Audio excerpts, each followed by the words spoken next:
জানি না, আমার একটু মানে ওই একবার দুবার একজন ওই কি ওই আমি বোধহয় কিছু ওই যারা পডকাস্ট করে তাদের বলেছিলাম যে মধ্যমেধা, তারা আমার উপর রেগে গিয়ে একটু ট্রোল করছে।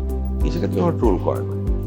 আমার খুব ভালো লাগে ভাবতে যে আমার যারা দর্শক, আমার যারা শ্রোতা আমায় গুরু করেন। আমি কারোর গুরু নই, আমি এই গুরু পছন্দ করি না।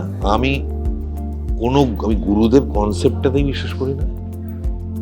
তারা আমাকে অঞ্জন দা বা অঞ্জন বাবু, অঞ্জন দাই বলে, আমার খুব ভালো লাগে।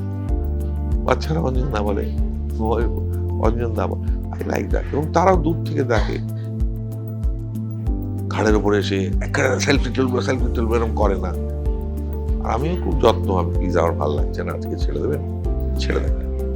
আমি বাজার করি, একটা কফি হাউসে গিয়ে কফি দেখি, কফি খাচ্ছি, এখানে করছি, ওখানে যাচ্ছি, এখানে যাচ্ছি। আমি যে কোনো জায়গায় ঢুকে পড়ি, কফি হাউসে যাই, ফ্লুরিজে যাই, খুব বিরক্ত হয়তো মেরে ফেলতো, কেউ করে সবাই এন্টার অ্যাটমসফিয়ার। আমি দেখলাম, আমি যখন ফ্লুরিজে ঢুকলাম, এন্টার অ্যাটমসফিয়ার চেঞ্জ হয়ে গেল, বেশ 1 মিনিটের মতো চেঞ্জড। কিন্তু আমি একটা জায়গায় বসে সেখানেই ডেকে কফি টফি খেয়ে এটা ওটা করে উইদিন 1-2 মিনিটে আবার নর্মালাইজ করে গেল যে আমাকে বিরক্ত করবে না। বেরোবার সময় হয়তো বললো কেমন আছেন, ভালো, না ট্রেনে, প্লেনে,